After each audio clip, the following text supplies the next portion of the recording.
আমরা ডক্টর ইউনূস সাহেবকে বিশ্বাস করি, জেনারেল ওয়াকরুজ্জামান ওনাকেও বিশ্বাস করি, আরও একদল আছে আল্লাহওয়ালা সৎ লোক প্রশাসনে, কিন্তু বৃহত্তর ভিতরে আছে এখনো মির্জাফর। বাংলাদেশের প্রকৃত খবর কি জানতে চান? একবারে আসল খবরটা, একেবারে আসমান থেকে ভেরিফাইড খবরটা জানতে চান? তাহলে আমি দেখতে পাচ্ছি বাংলাদেশকে কোথাও বসে বাংলাদেশের দুশ্মনরা 3 টুকরা করে রেখেছে। কয় টুকরা? শুধু সুযোগের সন্ধানে আছে, সময়ের প্রতীক্ষায় আছে। এই দেশটাকে 3 টুকরা অলরেডি করে রেখেছে তারা। প্রত্যেকটা মুসলিম কান্ট্রিকে 3-4 টুকরা করে নতুন মানচিত্র আঁকা হয়েছে। সিরিয়াকে কয়েক টুকরায় ভাগ করে দিয়েছিল। এক যুগের যুদ্ধ শেষে মাত্র তারা মুক্তির স্বাদ পেতে শুরু করেছে। লিবিয়াকে 2 টুকরা করে দিয়েছে, ইরাককে 3 টুকরা, মনে হয় কতগুলো টুকরা করে দিয়েছে। এইভাবে বাংলাদেশকেও 3 টুকরার মানচিত্র রেডি আছে অলরেডি। একটা হলো পার্বত্য চট্টগ্রাম, আরাকান, মিজোরাম, মনিরাম নিয়ে উপরে খ্রিস্টান রাষ্ট্র যোগান, ভেতরে আরেকটা ইহুদি রাষ্ট্র। কারণ ওরা জানে মধ্যপ্রাচ্যের ওই রাষ্ট্রটি ভেঙে যাবে, ওদেরকে স্থান দেবে কোথায়? পৃথিবীর কোনো জাতি ওদের স্থান দেবে না। এখন এনে বাংলাদেশের মাথার উপরে ফেলবে। বুঝেছেন? ও ভাইয়েরা, একেবারে ভেরিফাইড খবরটা বলছি। এই জন্যই যত একটা নড়বড়ে সরকার, ওরা চায় যাতে করে একটা হুঙ্কার দিয়ে ওই টুকরা কেড়ে নিতে পারে। আমি শুরু থেকে চিৎকার দিয়েছিলাম সরকার আরো মজবুত করা উচিত, কিন্তু সাম্রাজ্যবাদী আধিপত্যবাদীদের বি টিম কাজ করছে দেশে, শক্তিশালী একটা লবি দেশে কাজ করতেছে। আমাদের ছাত্ররা একটা প্রোক্লেমেশন ঘোষণাপত্র দিতে পারলো না। পেরেছে? পারে নাই। সুতার টানে ওটা হারিয়ে গেছে। এগুলি বুঝতে হবে। ও ভাইয়েরা, এইগুলো 1 টুকরা। আরেক টুকরা হলো চিকেন নেকের পাশে, রংপুর, দিনাজপুর, রাজশাহী, ওই অঞ্চলটা আরেক টুকরা।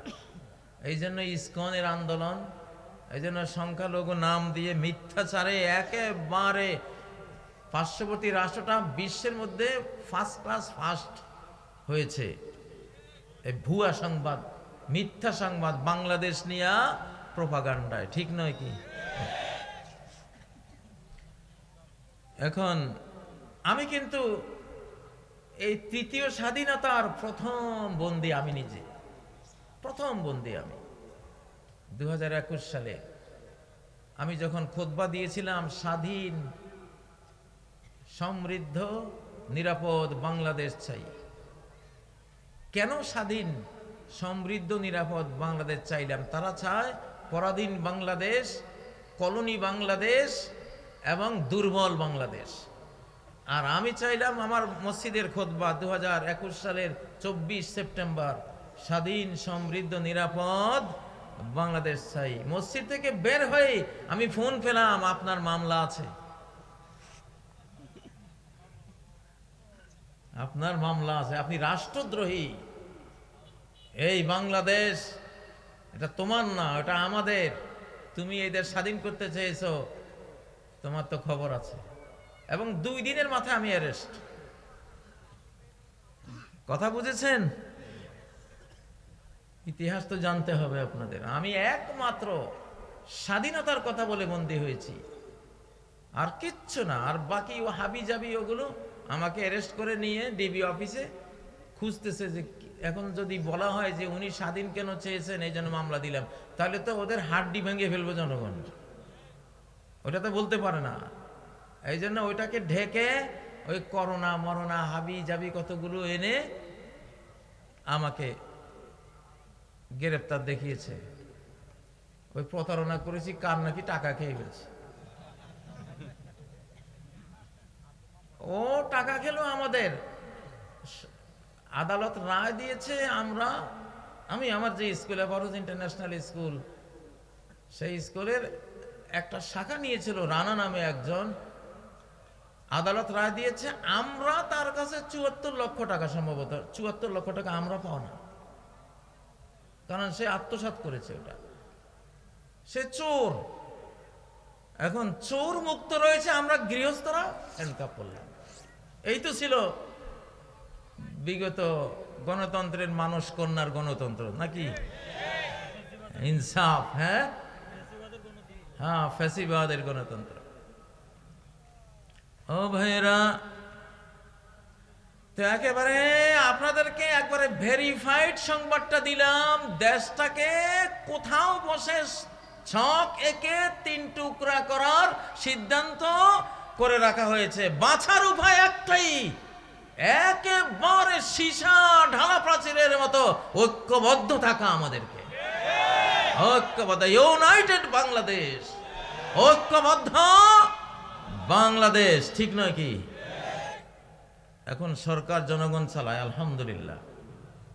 আমরা ডক্টর ইউনূস সাহেবকে বিশ্বাস করি, জেনারেল ওয়াকরুজ্জামান ওনাকেও বিশ্বাস করি, আরো একদল আছে আল্লাহওয়ালা সৎ লোক প্রশাসনে, কিন্তু বৃহত্তর ভিতরে আছে এখনো মির্জাফর। ও ভাইয়েরা, তো রাজনীতি শিখেন। ওই যে তালুতের ইতিহাসটা সূরা বাকারা থেকে আনছি। তালুত বলল কি, ইন্নাল্লাহা মুবতালিকুম বিনাহার। হে আমার সঙ্গীরা, ১ লক্ষ সৈনিক তার সাথে। তিনি বললেন, আল্লাহ তোমাদের একটা পরীক্ষা নেবেন। কি নেবেন? পরীক্ষা নেবেন। সামনে একটা নদী পড়বে, এই নদী ক্রস করে যেতে হবে। নদীতে পরিষ্কার স্বচ্ছ পানি। যেই দেশে পানি নেই সেই দেশে পানিটাই হলো সর্বোচ্চ সম্পদ, তারা এটা জানে। ফামান শারিবা মিনহু ফালাইসা মিন্নি।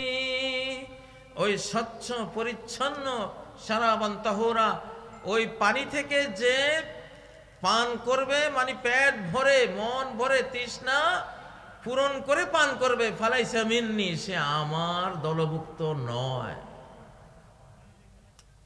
এটা পরীক্ষার নদী, এইটার পানি পেট ভরে পান করতে পারবে না।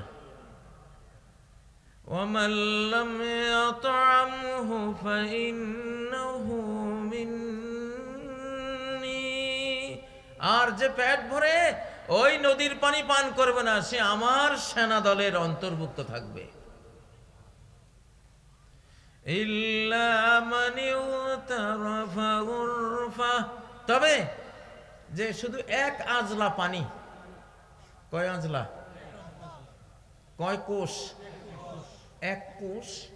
1 কোষ খাইতে পারবা, পান করতে পারবা, এটা দোষণীয় না। কিন্তু একবারে 2 কোষ ভরে একবার খেয়ে পান করেছো, আবার করেছো, আবার একবারে পেট একেবারে ভরিয়ে নিয়েছো, তাহলে সে আর আমার সেনা বাহিনীতে থাকতে পারবে না। এই উপমাটা কি অর্থ বহন করে? কেন আল কোরআন এই উপমাটা, এক্সাম্পলটা এখানে পেশ করলো? ওলামায়ে তাফসীর ওনারা বলেন এটা হলো দুনিয়ার উপমা। সরকারের সামনে সরকারি কর্তা ব্যক্তি হয়ে গেলে রাষ্ট্রের সমস্ত সম্পদ নদীর মতো তার সামনে সহজ হয়ে আসে, ঠিক না? রাষ্ট্রের কোষাগার একটা ঝর্ণা নদীর মতো তার সামনে, যেমন একটা পদ্মা মেঘনার পানির মতো সহজ, চাইলেই নিতে পারে, চাইলেই নিতে পারে। এটা আল্লাহ তাআলা তালুতের এই উপমায় দুনিয়াকে বুঝিয়েছেন। এখন রাজনীতি হলো, যিনি প্রেসিডেন্ট হবেন 1 কোষ নিতে পারবেন রাষ্ট্রীয় সম্পদ। 1 কোষ মানে আবু বকর যেমন 1 কোষ নিয়েছেন, মানে যেইটুকু ওনার বাঁচতে প্রয়োজন, এর বেশি না। একজন মন্ত্রী কতটুকু বাংলাদেশের ট্রেজারি থেকে সম্পদ নিতে পারবেন কয় কোষ? 1 কোষ। অল্প একটু একটু থাকার ঘর, একটা গাড়ি, আর কি সাধারণ খাবার, পোশাক আশাক, এই। আল্লাহু আকবার। রাজনীতি এটা কি? এরাই কি রাজা? এরা ভক্ষক না, এরা কি রক্ষক। ইল্লা মান ইগতারাফা গুরফাতান বিয়াদি। আমাদের ইসলামের ইতিহাসে এরকম 1 কোষ, 1 আজলা সরকারি সম্পদ নেয়া রাজা, বাদশাদের, খলিফাদের এক্সাম্পল আছে না নাই? হযরত আবু বকর সিদ্দিক কয় কোষ নিয়েছেন? আমরা তো উপমা দেই, ওনার স্ত্রী 1 মাস একটু একটু জমিয়ে মিষ্টি খাওয়ার জন্য আবু বকর হাতে তুলে দিলেন। আবু বকর বলল, বুঝা গেল এইটুকু না হইলো আমার চলে। হায় রে হায়, এটাকে বলে রাজা। আর এই নীতিকে বলে রাজনীতি। এই নীতিকে বলে কি? একটা রাষ্ট্রের দায়িত্ব নিয়েছো, রাখাল হয়েছো। 18-20 কোটি থেকে 30 কোটি মানুষের রাখাল। কত বড় আজর সওয়াব তোমার জন্য অনন্ত লোকে, ঠিক নয় কি? হযরত আলী বলতেন, যারই পেট বড় দেখি আমি মনে করি সে আরেকজনের খাবার খাইছে। শুধু নিজেরটা খাইলে তার পেটটা। অবশ্যই এই যুগের পেট বড় হওয়ার পিছনে আরেকটা কারণ আছে। হাবিজাবি তো আমরা খাই, কিন্তু সয়াবিন তেলের কারণে পেটটা, ওটা পেটে গিয়ে আর বের হয় না। বাঙালির পেট সয়াবিন তেলের এত পছন্দ, কই আমি আর যাইতাম না এখান থেকে। এইসব ফ্যাটওয়ালাদেরকে নিয়ে যাওয়া উচিত ডাক্তার জাহাঙ্গীর কবির ভাইয়ের কাছে, ঠিক না বে ঠিক? ইল্লা মান ইগতারাফা গুরফাতান বিয়াদি। তো এই যে 1 আজলা নেবেন সরকারি ট্রেজারি থেকে, নাকি ও ঘাটের যারা বাজারি জেনে নিছে, ঘাটি জেনে যে ওদের থেকে নেবেন? বাজার থেকে চাঁদাবাজি করবেন? হারাম না? জাহান্নাম, ডাইরেক্ট জাহান্নাম। আপনি জনগণের সম্পদ নিতে পারেন না। জনগণের ট্রেজারি থেকে আপনি 1 আজলার বেশি নিতে পারেন না। যেইটুকু প্রয়োজন শুধু সেইটুকু আপনি নিতে পারেন, এর বেশি। মান আসবাহা আমিনান ফি সিরবিহি ইনদাহু কুতু ইয়াউমিহি মুআফান ফি বাদানিহি। 3টা প্রয়োজন। একটা নিরাপদ কুঁড়ে ঘর, 2 নম্বর একটা সুস্থ শরীর, 3 নম্বর একদিনের খাবার যদি ঘরে থাকে, ফাকা আন্নামা হিজাত লাহু দুনিয়া বিহাযা ফিরহা, যেন গোটা পৃথিবী তাকে জ্বর শিকড় সহ তার হাতে তুলে দেওয়া হলো। এত বড় সুখী সে। আল্লাহু আকবার। কোরআন পারে এইরকম শাসক উপহার দিতে, কিন্তু বাস্তবে আমি কালকে লক্ষ্মীপুর গেলাম, আমার গাঁয়ের বাড়িতে, গ্রামের বাড়িতে গেলাম, খবর নিলাম, কয় যে ইয়াবা বাবা গোটা গ্রাম, ঘরকে ঘর শেষ, ভিতরে ভিতরে শেষ। আয় নাই, ব্যবসা নাই, বিদেশ নাই, কিছু নাই, তার তরতর করে বিল্ডিং উপরের দিকে উঠতেছে। তলে তলে খোঁজ নিয়ে দেখা যায় যে ইয়াবা ব্যবসায়ী। আমাদের দেশটা ধ্বংস করে দিয়েছে, আমাদের তরুণগুলিরে খেয়ে ফেলছে। লানাল্লাহুল খামরা ওয়া শারিবাহা ওয়া সাকিয়াহা। আল্লাহ মাদক দ্রব্যকে লানত দিয়েছেন, মাদক দ্রব্যকে লানত দিয়েছেন। এখন যদি কেউ মজলিস থেকে উঠে, আমি বুঝবো যে সন্দেহ আছে। কি আছে? সন্দেহ আছে। আল্লাহ লানত। যারা ইয়াবা মাদক ব্যবসা করেন, তোমার ঘরে বাতি দেওয়ার লোক থাকবে না, বংশ নিপাত হয়ে যাবে। আল হারাম ও আসলুল খারাপ। নবীজি বলেন, হারাম জীবিকা হলো ঘর বাড়ি মানুষ ছাড়া হওয়ার, বংশে প্রদীপ জ্বালাবারও কেউ না থাকার মূল কারণটা হলো এই হারামটা। فتلك مساكنهم خاوية بما ظلموا ওই দেখো ওদের ঘরবাড়ি পড়ে আছে শূন্য কেউ নাই বাদুড় চামচিকা শিয়াল বিড়াল ওদের বিল্ডিং এ রেখে যাওয়া বিল্ডিং এ এখন থাকে ঝরঝর করে পড়ে জমিদার বাড়িগুলি বাংলার আনাচে কানাচে জমিদার বাড়ি আছে না নাই দেখেন না কি অবস্থা এই জমিদারদের অত্যাচার জুলুমের কারণে আল্লাহ তাআলা ওরা যেমন মানুষের ঘর উজাড় করে দিয়েছিল তাদের ঘর আল্লাহ তাআলা উজাড় করে দিয়েছেন কিনা তো তোমরা যারা বাবা ব্যবসা করে তোমরা মনে করতেছো তোমরা বড়লোক হচ্ছ আসলে সর্বহারা হচ্ছ কি হচ্ছ আল্লাহ বলছেন আমি আল্লাহ লানত করেন মদকে লানত মানে কি আল্লাহ একটা লানত করলে এই লানত জমিনে আসে জমিনে ঘোরাফেরা করে আকাশে যায় আকাশের দরজা বন্ধ আবার জমিনে নামে জমিনে নেমে যাকে লানত দেয়া হয়েছে তার কাছে যায় যদি সেই লানতের যোগ্য হয় তার উপরে এটা বোম্বিং করার মতো বোম্বিং করে আর তারে নিপাত করে দেয়